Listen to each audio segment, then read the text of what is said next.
Assalamualaikum warahmatullahi wabarakatuh. Waalaikumsalam warahmatullahi wabarakatuh. Alhamdulillah, alhamdulillahillazi arsala rasulahu bil huda wa dinil haqq liyuzhirahu 'ala dini kulli walau karihal musyrikun walau karihal munafiqun. Asyhadu an la ilaha illallah wahdahu la syarikalah wa asyhadu anna Muhammadan abduhu wa rasuluh la nabiyya ba'da amma ba'du. Yang sama-sama kita hormati Bapak Kepala Sekolah SD Negeri 01 Mungo, yang sama-sama kita hormati Bapak-bapak dan Ibu-ibu Majelis Guru SD Negeri 01 Mungo. Baiklah Bapak dan Ibu, bersyukur kita kepada Allah dengan mengucapkan Alhamdulillahirabbil alamin, sehingga dengan bersyukur tersebut, dengan diberikan kita karunia oleh Allah, kita masih sehat, jasmani, rohani, masih hidup. Dan alhamdulillah hari ini kita bisa melaksanakan diseminasi penerapan budaya positif di sekolah oleh Bu Dian Sustia. Bersolawat kepada Nabi dengan mengucapkan Allahumma salli ala Sayyidina Muhammad wa ala ali Sayyidina Muhammad. Bapak Ibu yang kami hormati, marilah kita buka acara diseminasi penerapan budaya positif oleh Bu Dian Sustia dengan mengucapkan basmalah. Bismillah. Dengan pembacaan basmalah tersebut, lancarlah hendaknya acara kita dari akhir. Acara diseminasi penerapan budaya positif di sekolah oleh Bu Dian, disilahkan.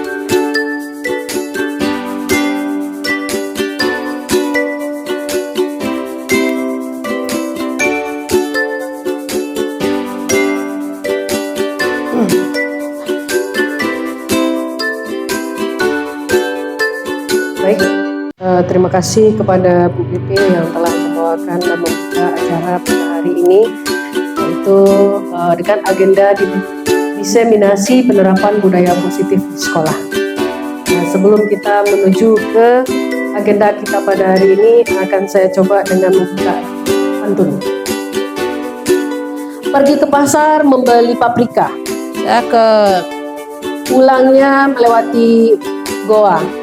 cakep. Sebelum presentasi dibuka, mari awali dengan bismillah. Bismillahirrahmanirrahim. Ke laut Jawa nak beli kapal selam, di dalam kapal udaranya panas dan lembab. Jika saya memberi salam, jangan lupa untuk menjawab.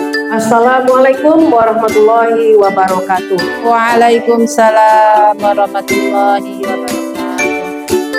Puji syukur kita ucapkan kepada Allah Subhanahu wa Ta'ala, Allah yang Maha Pengasih, yang Maha Penyayang, yang telah memberikan nikmat kesehatan kepada kita semua, sehingga kita bisa hadir di ruangan ini dalam rangka agenda yaitu diseminasi penerapan budaya positif di sekolah. Selanjutnya, selawat beri salam mari kita sampaikan kepada junjungan kita, yakni Nabi Muhammad SAW, dengan ucapan Allahumma sholli ala Sayyidina Muhammad wa ala ahli Sayyidina Muhammad. Yang sama-sama kita hormati Bapak Kepala UPTD SDN 01 Mungo, selanjutnya Ibu Majelis Guru UPTD SDN 01 Mungo yang telah bersedia hadir pada hari ini untuk sama-sama berbagi tentang penerapan budaya positif di sekolah kita ini. Ini adalah merupakan kegiatan penyampaian materi tentang penerapan budaya positif di sekolah kita, yaitu oleh saya sendiri, Dian Sustia SPD, CKP Angkatan 10 Kabupaten 50 Kota. Yang akan kita bahas pada hari ini yaitu mari belajar bersama, berkolaborasi, saling mendukung demi mewujudkan disiplin positif di sekolah kita ini, yaitu sekolah yang kita cintai ini, UPTD SDN 01 Mungo. Baik, di sini telah terpampang, ini adalah sosok seorang tokoh, yaitu ada yang tahu ini soalnya siapa? Bapak Dewantara? Iya betul, Bapak Ki Hajar Dewantara, di mana Bapak ini adalah merupakan sosok pendidikan. Nah, di sini Bapak Ki Hajar Dewantara memiliki filosofi pendidikan nasional yang sama-sama kita tahu bersama bahwasanya yang pertama yaitu ing ngarsa sung tulada. Ing madya mangun karsa hutwuri handayani. Karena yang maknanya adalah ing ngarsa sung tulada, di depan menjadi tauladan. Jadi kita di depan itu merupakan menjadi tauladan. Yang kedua ing madya mangun karsa, di tengah memberi bimbingan, hutwuri handayani, di belakang memberi dorongan. Nah, filosofi inilah yang akan kita terapkan di sekolah kita ini untuk mencapainya disiplin sekolah. Nah, selanjutnya menurut Ki Hajar Dewantara, Bapak Ki Hajar Dewantara, pendidikan adalah tempat persemaian benih-benih kebudayaan dalam masyarakat. Bapak Ki Hajar Dewantara memiliki keyakinan bahwa untuk menciptakan manusia Indonesia yang beradab, maka pendidikan menjadi salah satu kunci utama untuk mencapainya. Jadi, Bapak Ki Hajar Dewantara itu memiliki keyakinan bahwasanya untuk menciptakan manusia Indonesia yang beradab itu, maka pendidikanlah salah satu kunci untuk mencapainya. Tujuan pendidikan tersebut yaitu menuntun segala kodrat yang ada pada anak-anak agar mereka dapat mencapai keselamatan dan kebahagiaan yang setinggi-tingginya, baik sebagai manusia maupun sebagai anggota masyarakat. Nah, oleh sebab itu, pendidikan itu hanya dapat menuntun tumbuh atau hidupnya kekuatan kodrat yang ada pada anak-anak agar memperbaiki lakunya. Jadi di sini bisa kita lihat tujuan pendidikan itu adalah menuntun segala kodrat yang ada pada anak-anak kita agar mereka dapat mencapai keselamatan dan kebahagiaan yang setinggi-tingginya, baik manusia maupun sebagai anggota masyarakat nantinya. Nah, nanti anak-anak kita ini adalah berujung nanti di akhirnya adalah kembali kepada masyarakat. Jadi kembali kepada masyarakat menjadi pribadi yang nanti bisa memperbaiki lakunya, berperilaku baik, memiliki karakter yang baik.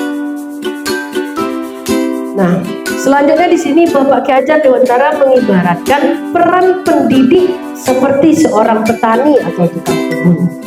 Jadi peran kita itu seperti petani atau tukang kebun. Seperti apa kira-kira petani atau tukang kebun ini? Peran pendidik dianalogikan seperti seorang petani. Kita bisa membayangkan bahwasanya petani itu yang menanam padi. Petani yang menanam padi, misalnya hanya dapat menuntun tumbuh padi tadi. Dituntun tumbuhnya padi, ia dapat memperbaiki kondisi tanah, memelihara tanaman padi, memberi pupuk dan air, membasmi ulat-ulat atau jamur-jamur yang mengganggu hidup tanaman padi tersebut, dan sebagainya. Meskipun pertumbuhan tanaman dapat diperbaiki, tetapi ia tidak dapat mengganti kodrat si padi tadi. Padi tidak akan bisa diubah menjadi tanaman lainnya. Mungkin padi akan menjadi jagung, akan menjadi tumbuhan kedelai dan sebagainya. Cuma petani tadi hanya bisa menuntun tumbuhnya padi, memperbaiki kondisi tanah, memelihara tanamannya, memberi pupuk. Berarti ibaratnya kepada anak kita menuntun anak-anak kita, tapi kita tidak bisa merubah kodratnya. Kita tuntun ke arah yang lebih baik. Tidak bisa merubah kodratnya. Begitu juga dengan siswa kita. Tidak ada yang dapat mengubah kodrat alam anak, karena anak dilahirkan dengan kodratnya masing-masing. Jadi mereka telah hadir ke dunia ini dengan kodratnya masing-masing dan dasar jiwanya masing-masing. Guru hanya dapat menuntun. Bagaimana cara guru menuntun akan membawa pengaruh yang sangat besar terhadap tumbuh kembangnya anak kita. Jadi kalau kita bisa menuntun dengan baik, maka nanti anak kita akan bisa tumbuh kembang anak kita dengan baik. Nah, itulah ibaratnya tadi petani. Gambaran pendidikan itu ibaratnya seorang petani. Fajar Dewantara mengatakan dalam hal mendidik yang sesungguhnya adalah proses memanusiakan manusia, yakni pengangkatan manusia ke taraf insani. Untuk mencapai hal maka dapat pedoman pada trilogi pendidikan, yaitu yang tadi Ingarsa Sutlada, Ingmadya Mamun Karsa, Tuturi Handaya. Trilogi ini jika dilakukan dengan menggunakan metode pembelajaran Among akan berdampak luar biasa pada perkembangan siswa-siswi pendidikan yang ada di sekolah kita. Nah, selanjutnya, sistem Among memiliki pengertian menjaga, membina, mendidik anak dengan kasih sayang. Selain itu, pendidik juga harus memahami bahwa karakteristik siswa beriman, mengungkapkan rasa dan bebas, artinya merdeka. Ketika guru memahami karakteristik siswa-siswinya, maka itu akan menolong guru untuk menuntun anak didik dengan baik pula. Jadi kalau kita paham dengan karakteristik anak kita, maka kita akan bisa menuntun ke arah yang lebih baik pula. Pendidikan anak berhubungan dengan kodrat alam dan kodrat zaman. Kodrat alam berkaitan dengan sifat. Berarti kalau kodrat alam itu berhubungan dengan sifatnya dan bentuk lingkungan di mana anak berada. Nah, itu dia. Sedangkan kodrat zaman berkaitan dengan isi atau irama. Nah, di sini konsep utama pada modul budaya positif yang akan kita bahas ini adalah yang pertama, perubahan paradigma belajar. Yang kedua, disiplin positif. Tiga, teori motivasi, hukuman dan penghargaan restitusi. Keempat, keyakinan kelas. Terus kebutuhan dasar manusia. Selanjutnya restitusi 5 posisi kontrol. Terus restitusi segitiga atau segitiga restitusi. Perubahan paradigma belajar. Bagaimana seorang bisa berubah dari paradigma stimulus respon kepada pendekatan teori kontrol? Nah, ini Stephen R. Covey, Principle Center Leadership tahun 1991 mengatakan bahwa bila kita ingin membuat kemajuan perlahan, sedikit-sedikit, ubahlah sikap atau perilaku Anda. Namun, bila kita ingin memperbaiki cara-cara utama kita, maka kita perlu mengubah kerangka acuan kita. Ubahlah bagaimana Anda melihat dunia, bagaimana Anda berpikir tentang manusia. Ubahlah paradigma Anda, skema pemahaman dan penjelasan aspek-aspek tertentu tentang realitas. Jadi, Stephen Covey ini mengatakan bahwa bila kita ingin membuat suatu kemajuan, sedikit demi sedikit, yang pertama itu adalah ubahlah sikap dan perilaku terlebih dahulu. Maka nanti akan ada perubahan dan membuat suatu kemajuan. Di sini ini ada siapa sesungguhnya yang memiliki kontrol. Di sini ada stimulus respon, yang kedua ada teori kontrolnya. Pada stimulus respon, realitas atau kebutuhan kita sama. Sedangkan pada teori kontrol, realitas kebutuhan itu berbeda. Jadi antara stimulus respon dengan kontrol ada perbandingan. Yang satu realitas kebutuhan kita sama, sedangkan realitas kebutuhan kita berbeda pada teori kontrol. Yang kedua, semua orang melihat hal yang sama. Setiap orang memiliki gambaran yang berbeda. Yang ketiga, kita mencoba mengubah orang agar berpandangan sama dengan kita. Sedangkan pada teori kontrol, kita berusaha memahami pandangan orang lain tentang dunia ini. Terus perilaku buruk dilihat sebagai suatu kesalahan. Nah, di sini semua perilaku memiliki tujuan. Orang lain bisa mengontrol saya. hanya Anda yang bisa mengontrol diri Anda sendiri. Saya bisa mengontrol orang lain, tapi di teori kontrol Anda tidak bisa mengontrol orang lain. Pemaksaan ada pada saat rujukan gagal.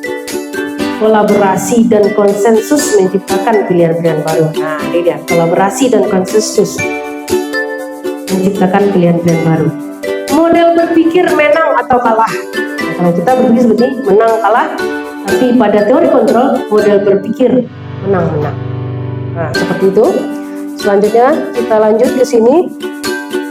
Di sini ada motivasi perilaku manusia.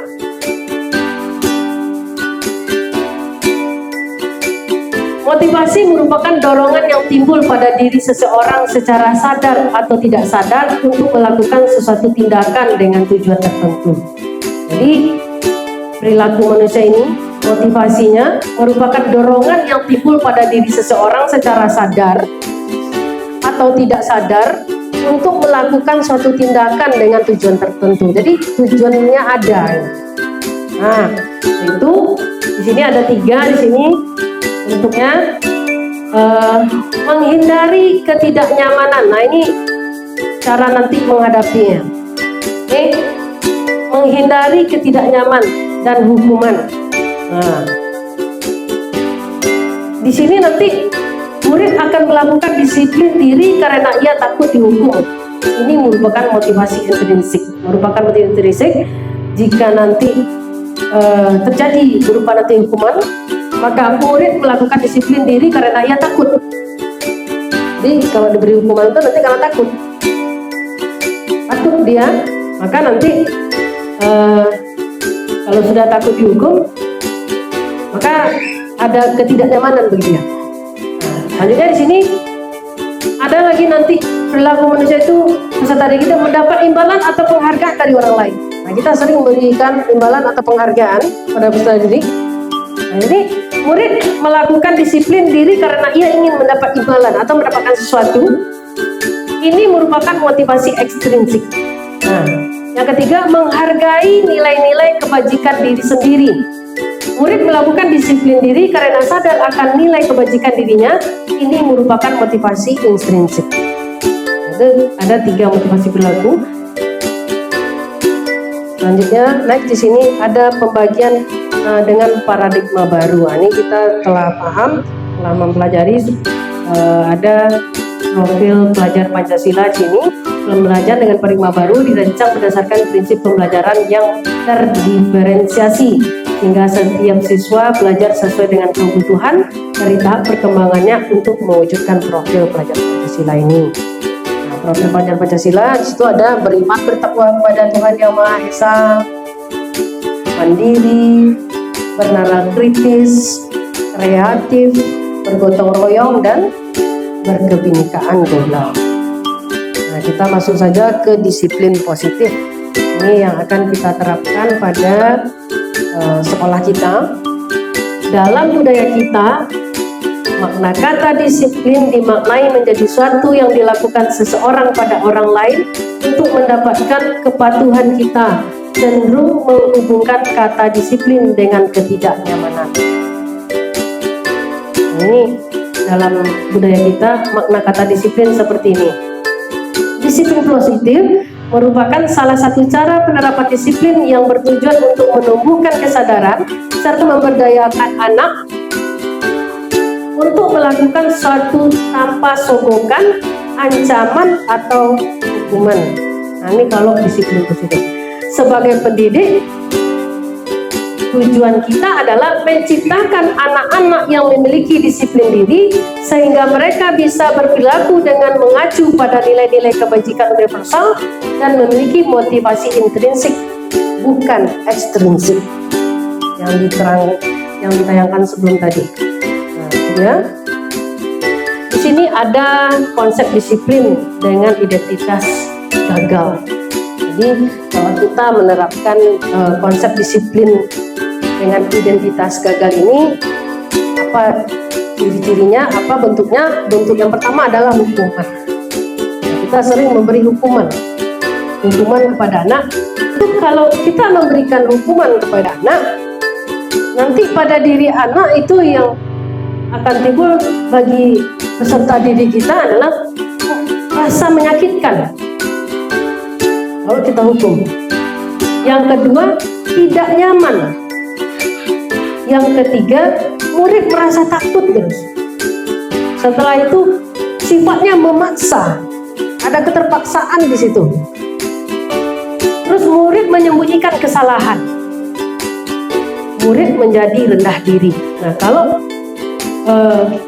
konsep disiplin identitas gagal ini berupa hukuman ini, inilah nanti akan terjadi pada peserta didik kita. Nah, yang kedua, kita sering misalnya memberi penghargaan. Nah, penghargaan ini yang konsepnya ya, yang gagal hukuman, yang kedua yaitu penghargaan. Nah, pengaruh jangka pendek dan jangka panjang. Kalau kita berikan penghargaan pada hari itu, terkadang pada hari itu saja dia mau. Nah, besoknya dia tidak mau lagi. Jadi di sini pengaruh jangka panjang dan jangka pendek.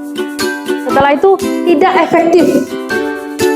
Yang ketiga, merusak hubungan sifat iri. Misalnya kita berikan hadiah satu, nanti ada yang iri, ada yang merasa iri nanti, merasa tidak adil gitu. Terus ini mematikan kreativitasnya.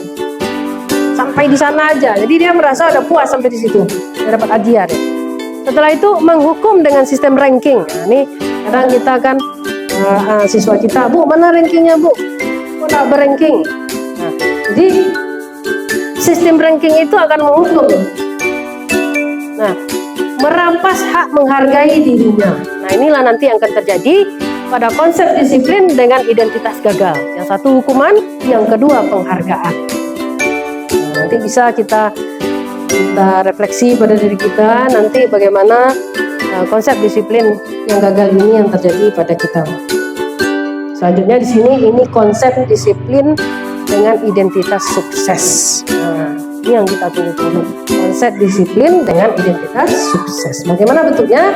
Nah, itu yang pertama, memberi, ini adalah konsekuensi. Nah, kalau kita melakukan konsekuensi, di situ nanti akan terjadi penguatan jangka pendek. Yang kedua, perlu monitoring berkelanjutan. Stimulus respon. Murid menghormati peraturan. Berikutnya, kehilangan waktu untuk merenungi kesalahan. Lanjut, restitusi. Murid belajar bertanggung jawab untuk perilakunya. Jadi setiap perilaku yang dia lakukan nanti dia bertanggung jawab dengan perilakunya sendiri. Yang kedua, fokus pada pemecahan masalah jangka panjang. Jika dia bermasalah, dia bisa memecahkan masalahnya sendiri. Nah, ini restitusi. Yang ketiga, murid menghormati dirinya dan orang lain. Yang keempat, teori kontrol. Dirinya memegang kontrol. Terus murid bersemangat memperbaiki kesalahannya. Nah, ini teori restitusi dan konsekuensi konsep disiplin dengan identitas sukses. Lanjut, konsep disiplin pendekatan restitusi. Konsep disiplin pendekatan restitusi adalah sebuah cara menanamkan disiplin positif pada murid kita.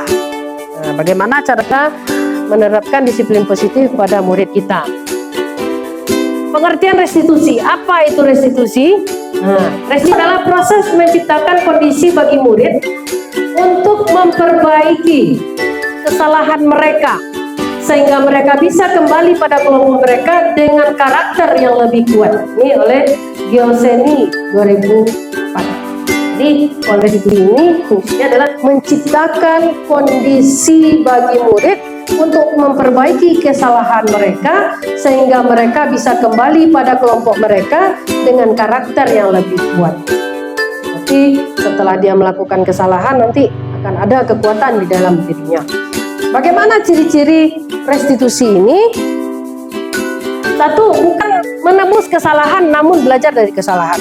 Kadang anak kita banyak hanya menebus kesalahan, melakukan kesalahan dia tebusnya kesalahan, nah, mungkin dapat sanksi hukuman, dah selesai sampai di situ. Sedangkan pada segitiga restitusi ini belajar dia dari kesalahannya supaya dia bisa untuk lebih baik lagi. Nah, yang kedua, memperbaiki hubungan. Jika dia melakukan kesalahan dengan temannya, nanti sadar dia dengan kesalahannya. Nah, diperbaikinya hubungannya yang lebih baik lagi dengan temannya tadi.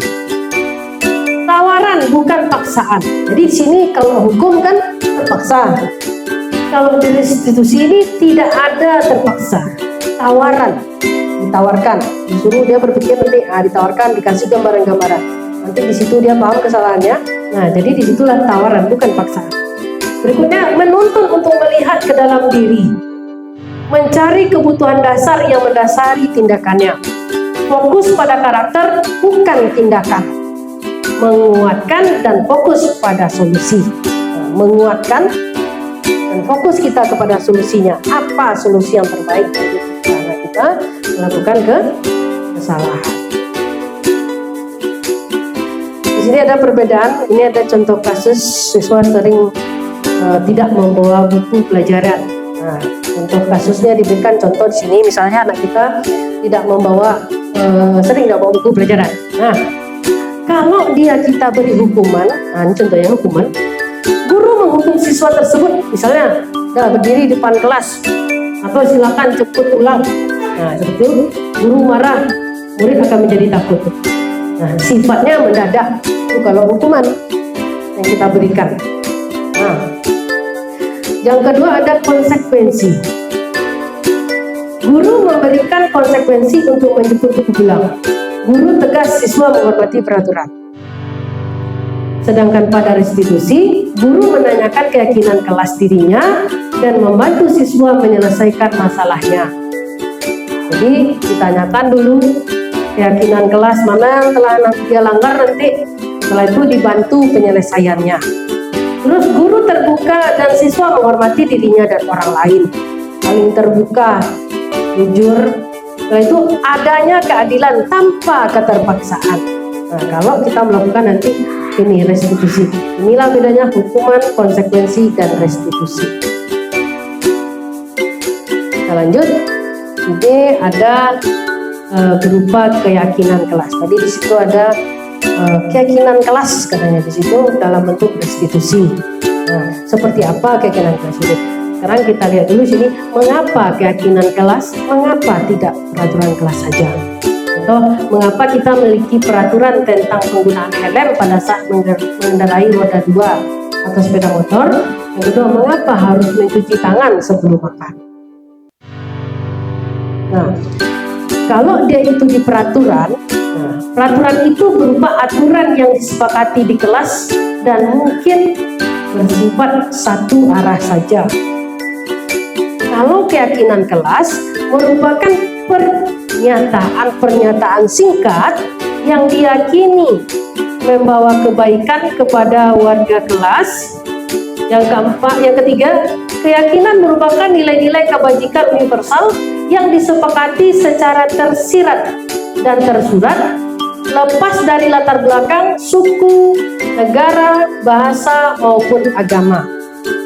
Jadi seseorang akan lebih tergerak dan bersemangat untuk menjalankan keyakinannya daripada hanya sekedar mengikuti serangkaian peraturan tertulis tanpa makna. Nah, apa beda peraturan dengan keyakinan kelas? Nah, kalau peraturan selalu kembalikan buku ke tempatnya. Kalau keyakinan kelas itu tanggung jawabnya, dia ada merasa bertanggung jawab. Kalau peraturan ini dilarang mengganggu orang lain, berarti menghormati orang lain. Hadir di sekolah 15 menit sebelum pembelajaran dimulai, berarti menghormati orang lain atau adanya komitmen yang telah dia buat dengan sekolah. Dilarang melakukan kekerasan, itu kalau keyakinan kelas keselamatan, menghormati orang lain. Selanjutnya, dilarang menggunakan narkoba, berarti ini berhubungan dengan kesehatan. Itu bergantian atau menunggu giliran, berarti menghormati orang lain atau bersabar. Terus gunakan masker, nah itu untuk kesehatan dan keselamatannya. Itulah beda antara peraturan dengan keyakinan kelas.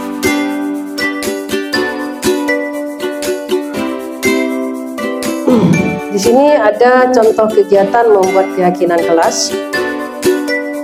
Guru bersama dengan siswa membuat keyakinan kelas. Nah,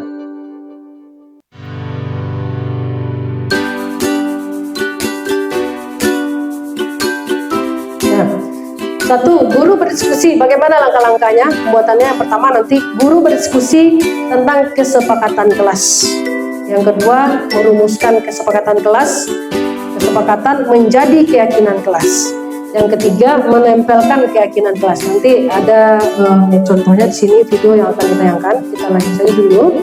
Pembuatan keyakinan kelas. Yang pertama, lebih abstrak dari peraturan. Misalnya kita kan bikin peraturan. Sekarang kita ganti dengan keyakinan. Jadi lebih abstrak dari peraturan. Yang kedua, berupa pernyataan universal. Yang ketiga, dibuat dalam bentuk positif. Yang keempat, sedikit saja agar mudah diingat. 5, sesuai dengan kondisi kelas atau sekolah. Nah, jadi ini disesuaikan dengan kondisi kelasnya, kira-kira kebutuhan siswa kita itu apa, atau disesuaikan dengan kebutuhan sekolah. Nah, kira-kira apa yang sesuai dengan kondisi sekolah kita. Akan kita buat nanti keyakinan. Karena kalau di kelas keyakinan kelas, kalau di sekolah menjadi keyakinan sekolah. Melibatkan semua warga kelas atau sekolah. Jadi kita libatkan semua, baik itu wali kelasnya, siswanya, seperti itu. Atau kalau di sekolah berarti seluruh warga sekolah terlibat di dalamnya.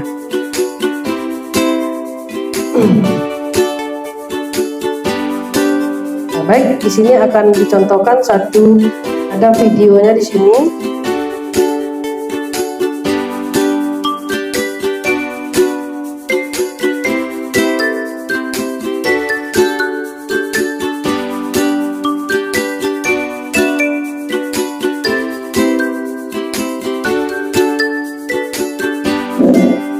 Bismillahirrahmanirrahim. Assalamualaikum warahmatullahi wabarakatuh.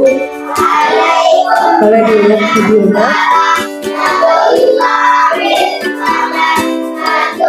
alhamdulillahirrahmanirrahim.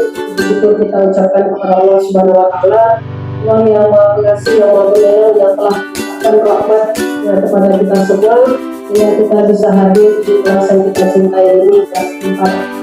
Dalam rangka hari ini kita melaksanakan membuat kesepakatan kelas.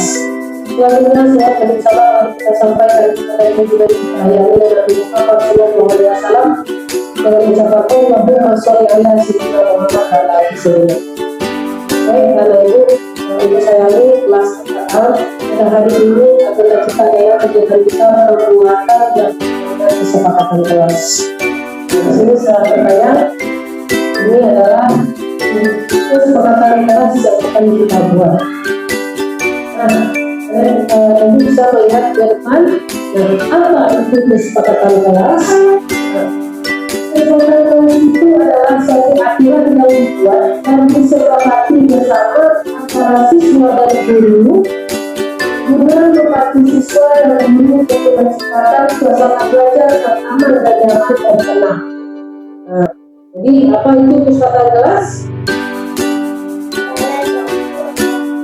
Satu aturan dibuat dan disepakati bersama antara siswa dan guru guna untuk menciptakan suasana belajar yang nyaman dan tenang. Tujuannya adalah supaya kita bisa nanti menciptakan suasana yang nyaman dan tenang dalam belajar. Itu yang dinamakan kalau kita membuat kesepakatan kelas. Selanjutnya, apa latar belakang dalam pembuatan kesepakatan kelas ini? Yaitu memberikan kelas yang aman dan menyenangkan bagi murid karena melaksanakan dengan materi yang diadakan sampaikan dan mengerti dan mudah dipahami. Jadi yang ada dalam kelas nanti tetap memberikan kelas yang aman, lagi nyaman dan menyenangkan bagi anak itu nanti dalam melaksanakan proses belajar mengajar. Tujuannya adalah supaya kita belajar dengan aman dan nyaman. Jadi tujuannya memberikan kelas yang aman. Tadi tujuannya memberikan kelas yang aman dan menyenangkan sehingga murid atau sehingga setiap anak ibu Dapat belajar dengan senang, bahagia, bersemangat dengan menerapkan budaya positif dalam kehidupan sehari-hari. Itulah tujuannya. Supaya kita nanti bisa menciptakan pembelajaran di kelas yang aman dan ya, aman, menyenangkan. Sehingga nanti saya ketika kelas kita ini nanti aman, nyaman, menyenangkan, dan dari hadapi nanti akan terasa menyenangkan di dalam belajar. Jadi di sini berikutnya adalah poin yang akan kita capai di sini adalah suasana kelas yang kondusif untuk pembelajaran yang menyenangkan dan budaya positif sehingga bisa pembelajaran setiap hari. Budaya positif. Setelah itu disebutkan suasana kelas yang kondusif. Kelas yang kondusif untuk pembelajaran yang menyenangkan dan berbudaya positif sehingga tujuan pembelajaran apa yang kita pelajari itu dapat bisa tercapai. Artinya, jadi kesepakatan kelas ini dibuat oleh nanti dan imputasi di depan. Nanti akan diberangkat caranya bagaimana kepada kesepakatan kelas ini. Nah, itu sedikit arah dan ibu tentang kesepakatan kelas. Nah, nanti di sini kita akan sepakat semuanya membuat tentang kesepakatan kelas ini. Nanti caranya di depan ibu akan memberikan stigma ini. Nah, apa keinginan anak ibu supaya kelas kita ini nanti nyaman, tenang, dan menyenangkan ketika belajar? Silakan dituangkan nanti di dalam statement ini. Ibu bagikan statementnya, nanti silakan kalian tempelkan di depan. Saya tata cara pembuatan nanti kalimatnya. Nah, ini nanti atau seperti ini. Tidak boleh membuang sampah. Nah, kata-kata tidak kita hilangkan. Nah, kata tidak satu, kata itu jangan. Kalau misalnya tidak boleh membuang sampah sembarangan, berarti kalimat yang positifnya apa tuh? Buanglah sampah pada tempatnya. Membuang sampah pada tempatnya. Nah, seperti itu. Jangan gitu. Jangan merusak perawatan yang ada di kelas. Apa kalimat pengganti itu supaya tidak ada benar? Selalu berjaga barang dengan baik, menjaga barang di kelas dengan baik. Misalnya, baik langsung saja kita buat kesepakatan ini. Ibu bagikan statementnya, luangkanlah. Seperti apa keinginan anak ibu kelas yang menyenangkan di kelas 4A ini? Suatu bayang kalian memimpikan kelas yang seperti apa? Sudah? Baik, ibu bagikan. Nanti langsung dikatakan kelas itu ya.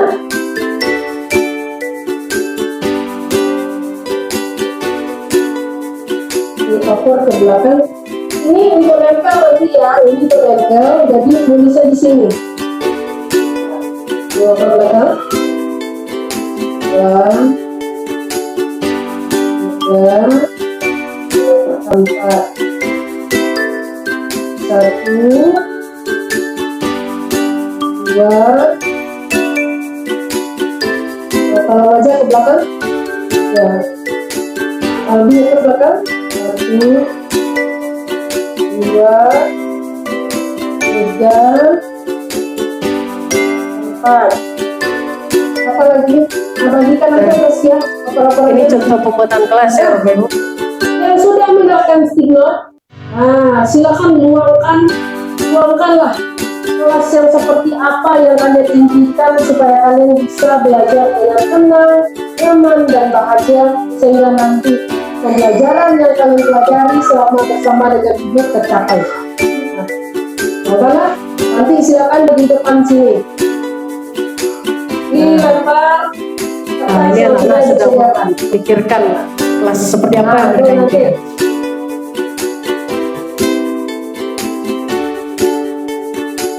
Kita percepat saja.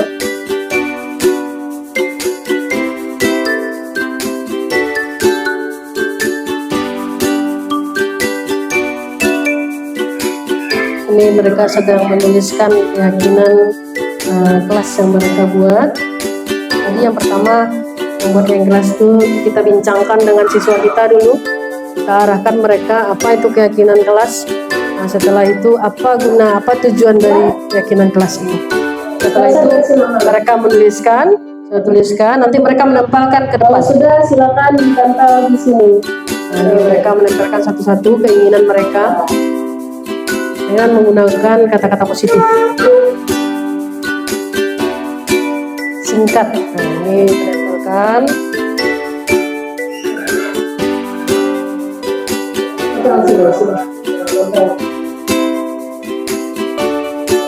Deretan bagus-bagus ya. Tempat A. Nah, tadi anak itu telah menuliskan dengan kita lihat siapa yang mau membacakan lalu dengan Tuhan, lanjut. Terus tahu dulu. Nah, setelah dibuat, dituliskan, mereka membacakan ke depan. Nanti setelah dibacakan ini, nanti dipisahkan. Misalnya ada buanglah sampah pada tempatnya, seperti itu. Setelah itu menjaga kebersihan kelas, berarti itu menjadi satu. Nah, berarti nanti masuk dia ke kelompok, dikelompokkan setelah itu. Ini nanti ada pengelompokannya, kita percepat saja.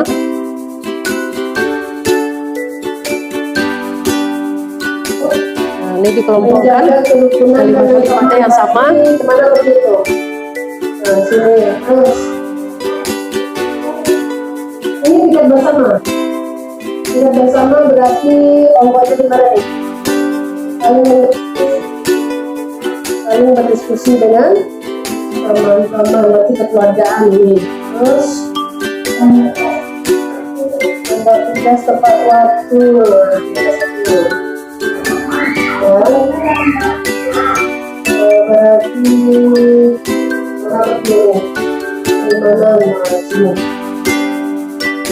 gimana ya?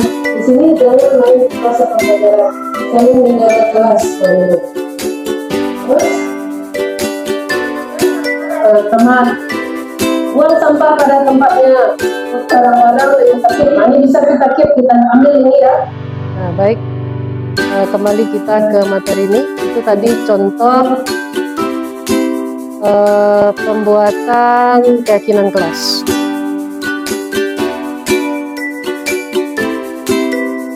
Nah, jadi pembentukan keyakinan kelas ini sama lebih abstrak dari peraturan, berupa pernyataan universal, dibuat dalam bentuk positif sedikit saja agar mudah diingat sesuai dengan kondisi kelas yang dijalani sehari, melibatkan semua warga.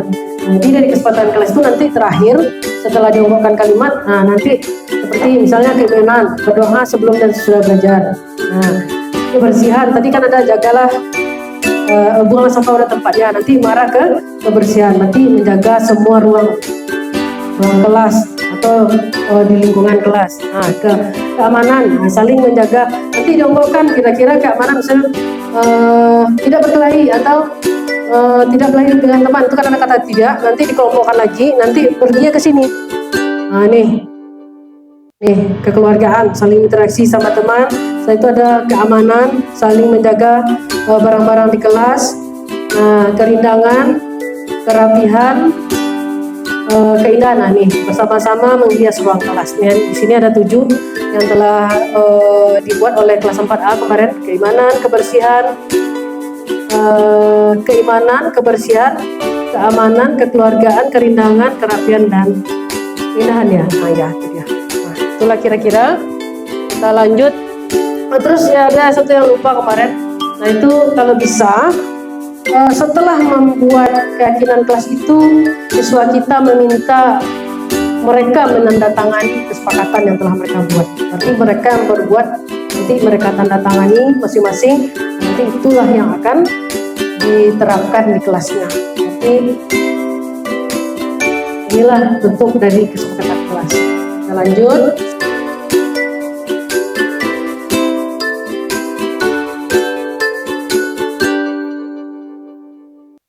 Sekarang kita masuk ke 5 kebutuhan dasar manusia. Apa 5 kebutuhan dasar manusia? Pertama, bertahan hidup.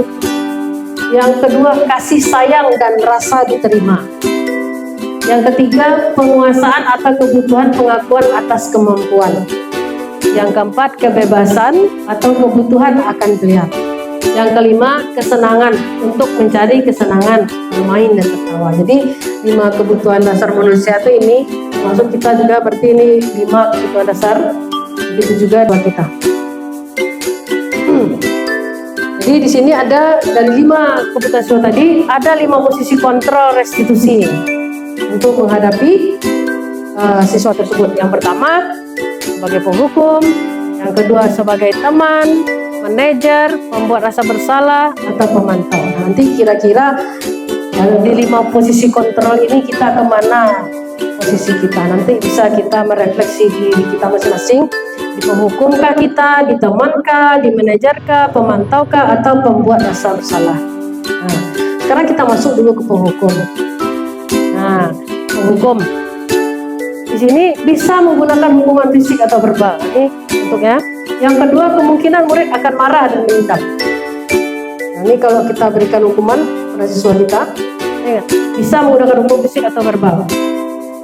Nah, silakan, kamu terlambat, silakan lari ke satu lapangan, nah, seperti itu.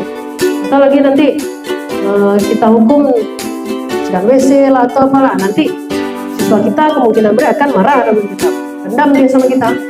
Nah, itu kalau posisinya kita pada penghukum. Yang kedua, membuat merasa bersalah.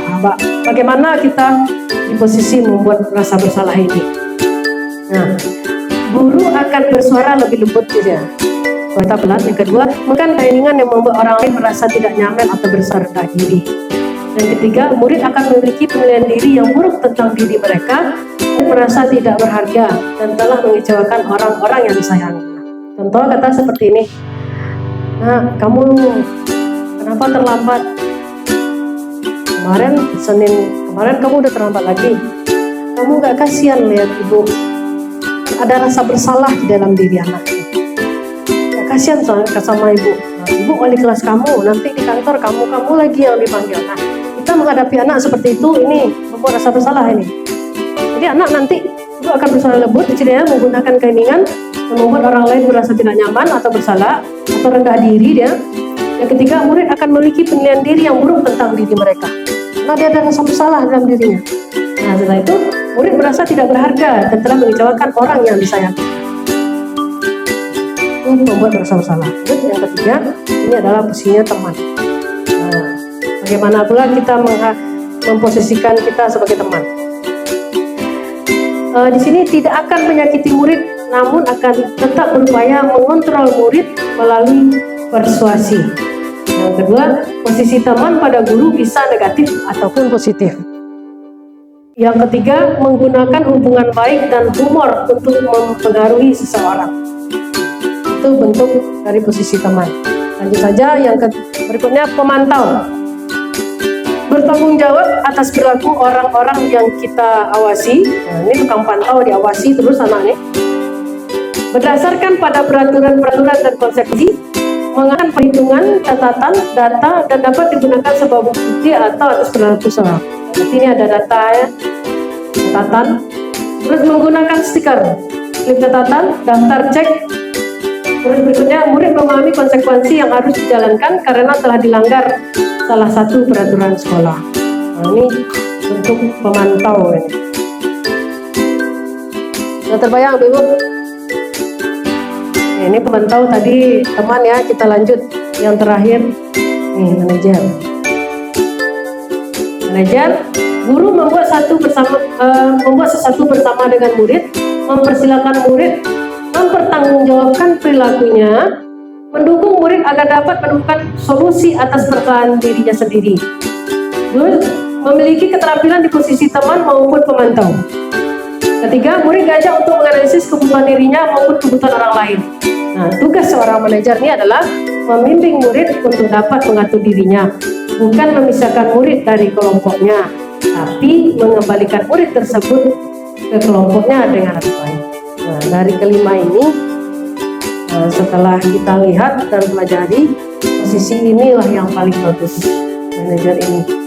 Nah, cuman kadang kita kan ada bilang kadang terbawa emosi, nggak tahan sama anak kan. Jadi di posisi inilah posisi kontrol yang paling baik manajer. Guru berbuat sesuatu bersama dengan murid, nanti ada contohnya. Contoh penerapan 5 posisi kontrol ini. Siswa tidak membawa buku pelajaran tadi ya, menghukum, membaca aturan, lalu berdiri depan kelas. Ini pembuat rasa bersalah. Beberapa kali bu guru harus memberitahu kamu, bu guru kecewa dengan kamu, ada kata-kata kecewa. Di sini patuhi aturan sekolah, berdiri depan kelas. Ini hukum nih. Berbuat rasa bersalah. Berapa kali bu guru harus memberitahu kamu, bu guru kecewa dengan kamu. Kalau teman, ayolah hidup yang disiplin, buat bu guru bangga. Gitu. Kali ini tidak apa-apa kamu salah. Nah, kalau pemantau kamu sudah melanggar, apa peraturan dan konsekuensinya? Nah, ini ada kata-kata sedangkan manajer, apakah kamu tahu kesalahanmu nak? Kira-kira bagaimana kamu akan memperbaiki kesalahan ini? Nah, kita tanyakan, kita kembalikan lagi ke diri anak kita. Nah, ini kalau di posisi manajer. Apa saja tahapan segitiga restitusi ini? Yang pertama itu menstabilkan identitas, validasi tindakan yang salah, terus menanyakan keyakinan. Nah, menstabilkan identitas itu kita semua akan melakukan hal terbaik yang bisa kita lakukan. Nah, itu yang pertama. Yang kedua, validasi tindakan yang salah, semua perilaku memiliki alasan. Yang ketiga, menanyakan keyakinan. Semua kita memiliki motivasi internal. Jadi nanti ini langkah-langkah kita ketika siswa kita bermasalah. Ini langkahnya segitiga restitusi. 1, stabilkan identitas. Kita stabilkan dulu. Nah, kita semua akan melakukan hal terbaik yang bisa kita lakukan. Nanti ada contohnya. Yang kedua, validasi tindakan yang salah. Yang ketiga, menanyakan keyakinan. Nah, ini trik-triknya. Nah, ini contohnya. Contoh penerapan.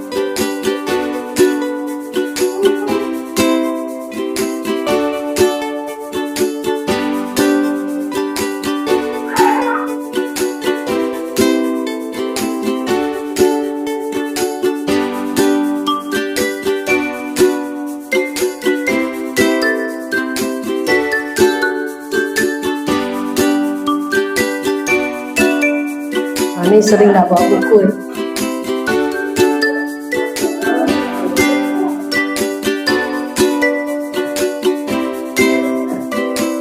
Nah, selamat pagi Ran. Selamat pagi Bu. Nah, tahu kenapa sekolah di sini?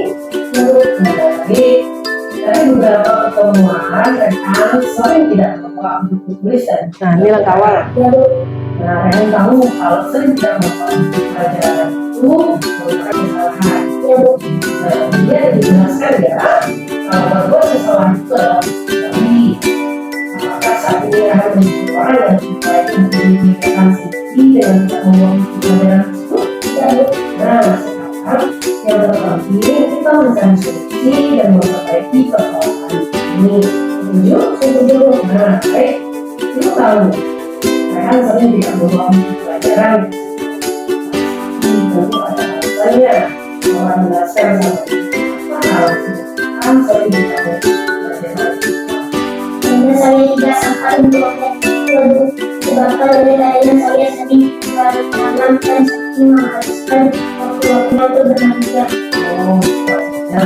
Lalu mereka tindakan tadi apakah sudah sesuai dengan sekolah Tidak sesuai baik dan kalau kesepakatan mana yang telah disiplinan. disiplinan. Oke, menurutkan disiplin itu penting atau tidak Penting Bu, karena dengan disiplin kita dapat melihat jadwal dengan baik dan tidak salah membawa buku pelajaran. Oke, betul sekali. Disiplin itu sangat penting karena dapat membiasakan diri kita untuk lebih bertanggung jawab dalam Ya Bu, saya bisa dan tolong maafkan saya. baik, karena sikap dan penampilan kita akan sangat bagus dengan meminta maaf terkait tindakan yang telah dan sekarang apa yang bisa mereka lakukan ke depannya. Kedepannya, saya akan tidur lebih awal dan mengurangi waktu untuk belajar. Serta saya juga akan mengasah alarm agar saya tidak terlambat masuk untuk Nah, kalau seperti Kalau menggunakan cara dan solusinya, sekarang Rehan mulai. Ya, Baik Bu, terima kasih. terima kasih, terus semangat ya Dek ya.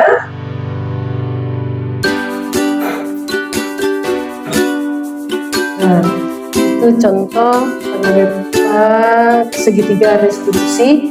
Ini Rehan sering tidak membawa buku. Nah, jadi kita tanyakan dulu, tidak langsung kita hukum, tapi trik 3 langkah tadilah itu yang akan kita hukum.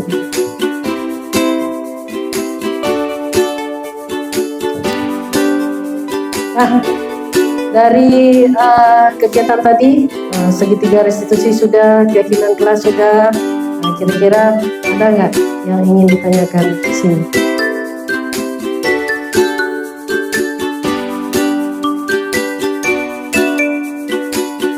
Mungkin tentang pembuatan keyakinan kelas atau apa? Nah, fungsinya semua ini adalah tujuannya adalah demi disiplin positif di sekolah kita. Nah, jadi supaya disiplin positif ini terlaksana dengan baik di sekolah kita, inilah trik-trik langkah-langkahnya. Mulai dari tadi pembuatan keyakinan kelas, ada itu penerapan segitiga restitusi. Kalau tidak ada, kita lanjut saja.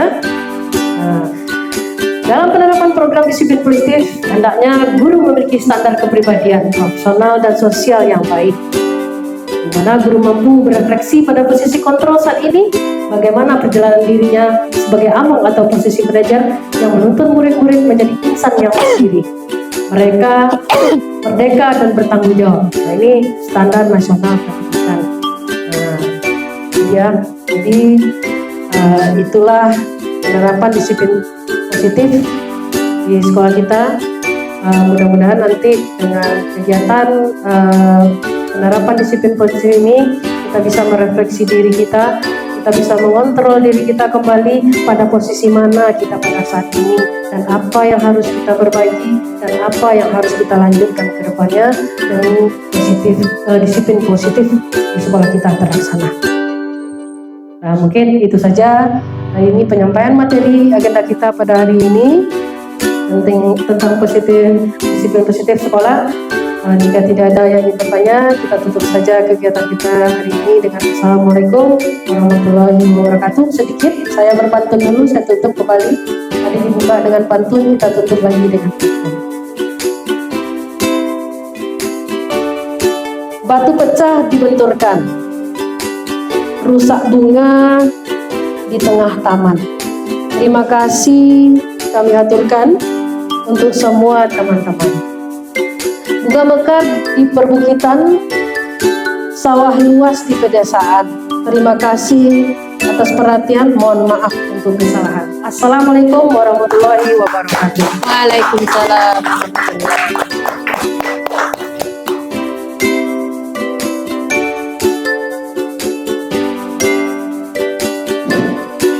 Bismillahirrahmanirrahim. Assalamualaikum warahmatullahi wabarakatuh. Waalaikumsalam warahmatullahi wabarakatuh. Alhamdulillahirabbil alamin. Puji syukur kita ucapkan kepada Allah Subhanahu wa taala, Allah yang Maha Pengasih, yang Maha Penyayang, yang telah melimpahkan rahmat-Nya kepada kita semua sehingga kita bisa hadir di kelas yang kita cintai ini, kelas 4. Dalam rangka hari ini kita melaksanakan membuat kesepakatan kelas. Selanjutnya selawat beriring salam mari kita sampaikan kepada junjungan kita, yakni Nabi Muhammad SAW, dengan ucapan Allahumma sholli ala Sayyidina Muhammad wa ala ali Sayyidina Muhammad.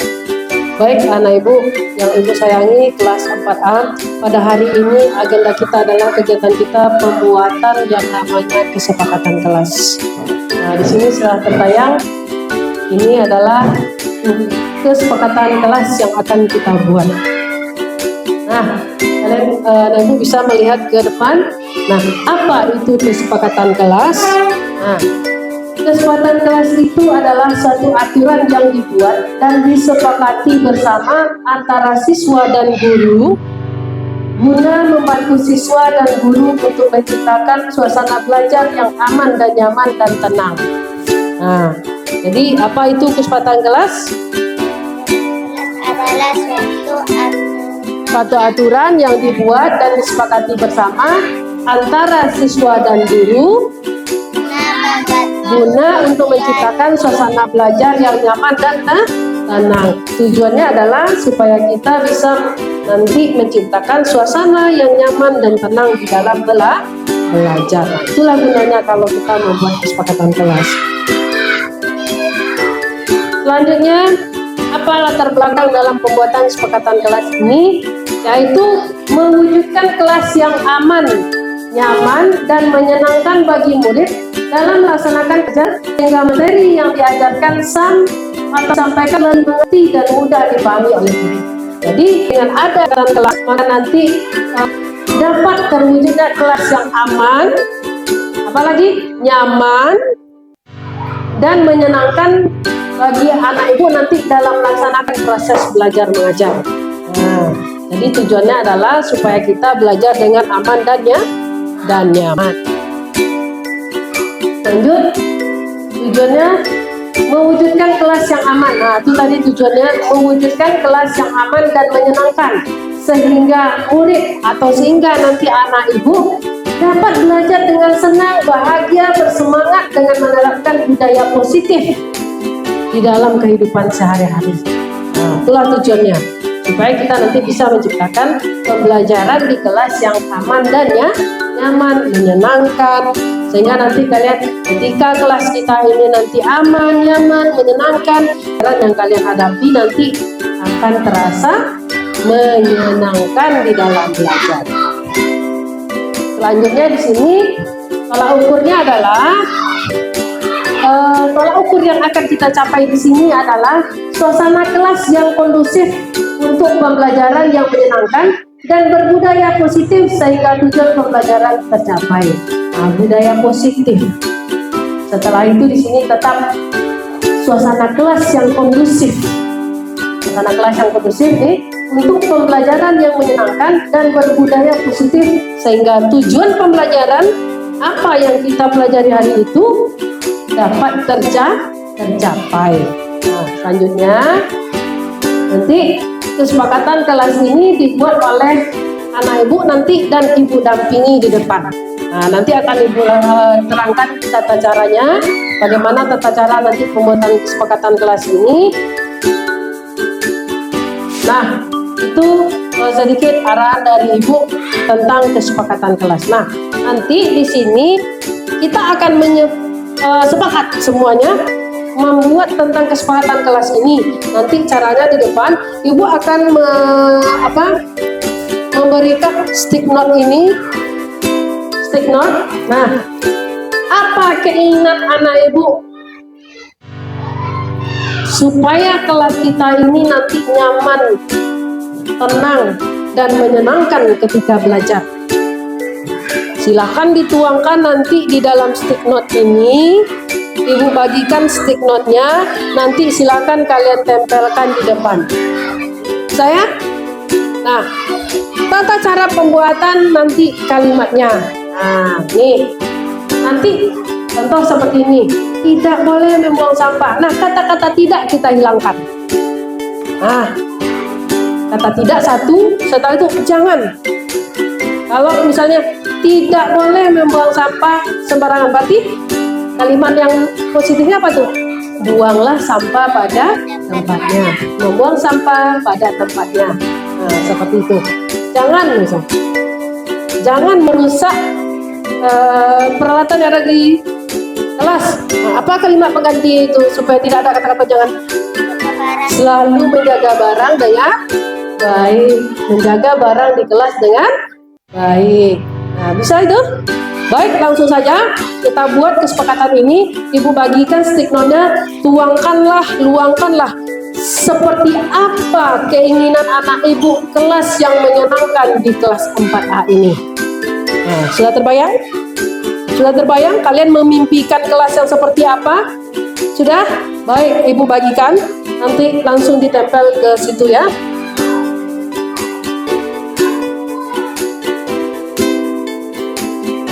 Dioper ke belakang. Ini untuk nempel nanti ya. Ini untuk nempel. Jadi nulisnya di sini. Nah, oper belakang. 2, 3, 4. 1, 2. Tolong aja ke belakang. 3. Albi oper belakang. 1, 2, 3, 4. Siapa lagi? Nah, bagikan aja Zaskia. Oper-oper aja nak.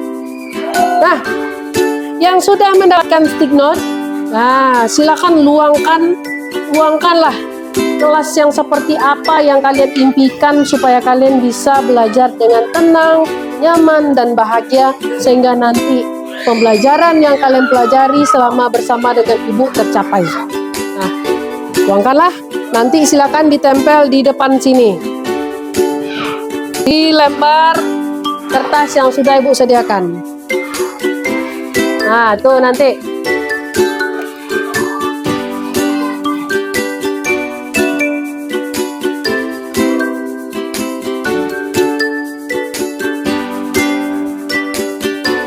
Sudah, sebelah situ sudah dapat. Oke, baik. Nathan sudah dapat, nak? Zikri sudah? Nah, silakan dituangkan. Nanti mulai menempel dari Albi terus berderet ke sini. Silakan ditempel di sini nanti.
Sudah?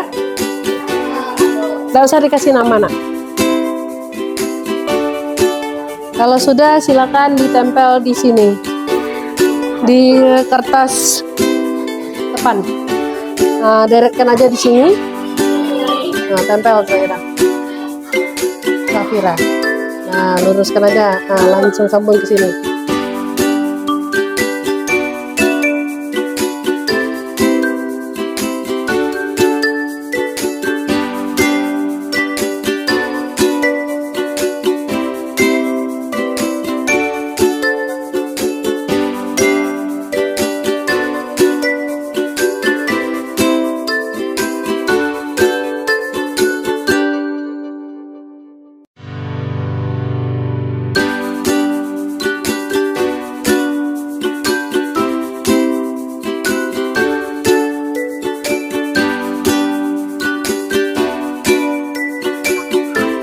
Masih ada satu orang teman ya, sambil menunggu temannya. Kita lihat di sini. Ini tugas 4A. Nah, tadi anak ibu telah menuliskan keinginan anak. Kita lihat di siapa yang mau membacakan kesepakatan kelas ini ke depan. Zahira, ya silakan. Baik, Ripal, tempel Ripal. Ripal sebelah sini. Baca itu ibu bangun. Kita kelompokkan nanti, misalnya kalau mengingat Tuhan, sholat 5 waktu atau berdoa, kita kelompokkan. Nah, nanti kita kelompokkan, silakan bacakan. Ibu mengelompokkan nanti, Zahira membacakan. Selalu mengingat Tuhan, lanjut. Terus, kita unggulkan dulu. Ya. Terus. Saya mau dokter sekolah kita bersih. Bersih, berarti ini pembelajar apa? Jangan main di kelas. Berarti lanjut yang ketiga. Yang kedua, keamanan. Ya, Menjaga di kelas. saling menjaga di kelas. Berarti masuk sini ya. Lanjut. 4. Menjaga ruang kelas, menjaga jaringan. Dari aman. Berarti ke kelas ini. Yang terus. 5. Buang sampah pada tempatnya. Berarti buang sampah pada tempatnya. Berarti ini masuk ke bersih ya. Sekolah bersih. Oke. Lanjut. 6. Keimanan. Selalu berdoa dengan khusyuk. Terus. 6. Kekeluargaan. Jaga kesehatan. Terus. 7. Tiket bersama sama tanpa disuruh. Berarti ini lengkap satu nih ya. Kita anggapkan dulu. Menjaga kerukunan dengan teman. Berarti kemana pergi itu? Nah, sini. Terus. 8. Ini piket bersama. Piket bersama berarti onggoknya di mana nih? Saling menjaga kebersihan. Berarti ini dia. Terus.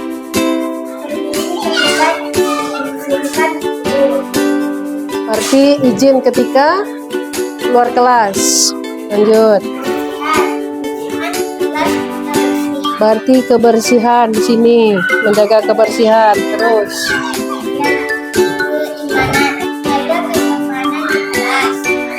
Terus menjaga kebersihan kelas. Terus membuang sampah. Ini lengkap nih ya, sama dengan Zahira di sini. Berarti banyak keinginannya. Lanjut.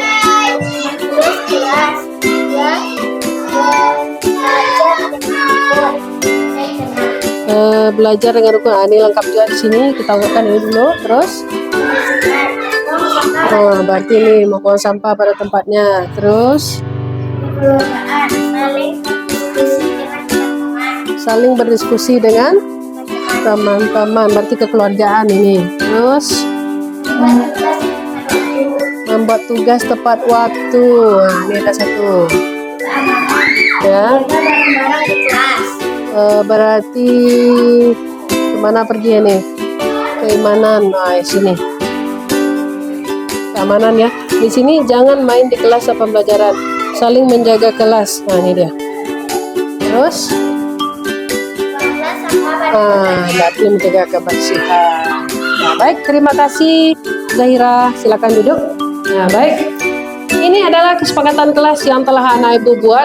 Telah ibu onggok-onggokkan, telah ibu kelompok-kelompokkan. Yang pertama ada keimanan. Selalu mengingat kepada Tuhan. Kalau mengingat Tuhan bagaimana itu? Sebelum mulai pembelajaran dan sesudah pembelajaran kita selalu berdoa. Lanjut. Jangan main di kelas saat pembelajaran. Saling menjaga kelas. Menjaga ruang kelas menjadi aman. Terus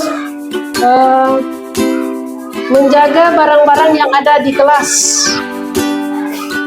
Menjaga barang-barang yang ada di kelas, merapikan barang dengan baik. Lanjut. Saya mau lokal sekolah kita bersih dan duduk dengan nyaman. Buang sampah pada tempatnya. Membuang sampah pada tempatnya sama. Tiket bersama tanpa disuruh-suruh. Lanjut kebersihan. Membersihkan kelas hingga bersih. Terus buanglah sampah pada tempatnya. Terus menjaga kerukunan dengan teman. Berarti kita menjaga kerukunan dengan teman. Tidak ada pertikaian. Saling berdiskusi atau saling berbagi dengan teman. Ini lengkap nih, sudah dirangkum sama siapa nih, Zahira. Pertama, keimanan katanya. Selalu berdoa dengan khusyuk. Yang kedua, selalu membuang sampah ke tong sampah. Terus di sini ada keamanan, saling menjaga barang-barang dengan tertib. Ini bisa kita keep, kita ambil ini ya, yang 1, 2, 3. Menjaga kesopanan atau apalagi nih, menjaga kebersihan di kelas. Lanjut, menghias kelas katanya. Bagus. belajar dengan rukun dan tenang. Berarti keinginan anak ibu adalah belajar dengan tenang di kelas. Setelah itu, selalu membuang sampah pada tempat, menjaga kebersihan sekolah. Apalagi nih, kekeluargaan, saling berinteraksi dengan teman. Terus kerapian, berseragam sesuai aturan. Nah, ini bagus nih. Ini sudah ada lengkap. Yang pertama, menghias kelas. Bisa kita ambil satu nanti, keimanan, selalu berdoa sebelum dan sesudah belajar. Yang kedua, apa kira-kira kita sepakati? Apalagi? Belajar dengan rukun dan tenang, ada masuk. Yang ketiga, selalu membuang sampah pada tempatnya, menjaga kebersihan sekolah. Terus kekeluargaan, saling berinteraksi dengan sesama teman. Terus kerapian, berseragam sekolah sesuai dengan aturan. Nah, itulah kesepakatan yang akan kita sepakati di kelas kita. Nah, dari kesepakatan kelas ini, sudah setuju anak ibu dengan kesepakatan yang telah kita buat ini? Sudah setuju? Sudah setuju? Nah, kalau kita sudah setuju, apa yang akan kita lakukan setelah ini? Apa? Melakukan dan melaksanakannya. Dengan kesepakatan yang telah kita buat ini, kita telah sepakat. Berarti kalau sudah sepakat, kita akan melaksanakannya setelah ini. Mudah-mudahan kesepakatan kelas yang kita buat ini bisa kita sepakati dan bisa kita laksanakan setiap hari di dalam proses belajar mengajar, supaya nanti kita bisa belajar dengan nyaman, tenang, bahagia, dan menyenangkan. Sampai di situ ada yang mau ditanyakan? Tidak? Cukup sampai di situ? Sudah paham? Nah, tujuannya apa tadi kesepakatan kelas ini dibuat? Untuk Jihan apa? Untuk apa, Jihan? Untuk membuat suasana belajar yang nyaman. Membuat suasana belajar dengan nyaman. Apalagi ada tambahannya? Ada yang menambahkan? Suasana belajar yang nyaman. Ada yang menambahkan? Nah, baik. Itulah tujuan dari pembuatan kesepakatan kelas kita ini. Baik, itu saja dari Ibu. Kita telah menyepakati kesepakatan kelas ini. Ibu ucapkan terima kasih. Kita telah bersama-sama merumuskan dan membuat kesepakatan kelas ini. Mudah-mudahan bisa kita laksanakan dengan baik, dan anak ibu mau menyepakatinya dan mentaati aturan yang telah kita buat ini. Ibu sudahi dengan Assalamualaikum warahmatullahi wabarakatuh. Waalaikumsalam warahmatullahi wabarakatuh.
Warahmatullahi wabarakatuh.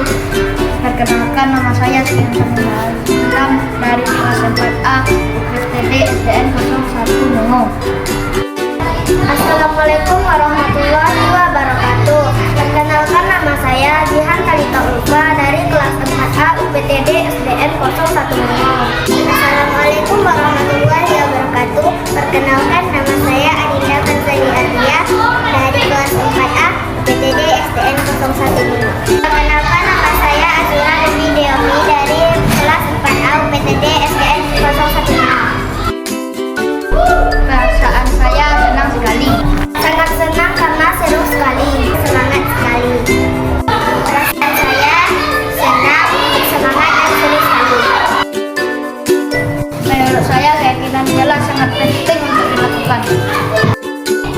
Menurut saya, keyakinan kelas sangat penting dilakukan. Menurut saya, keyakinan kelas sangat penting untuk dilakukan. Keyakinan kelas sangat penting untuk dilakukan. Karena dapat menumbuhkan rasa tanggung jawab.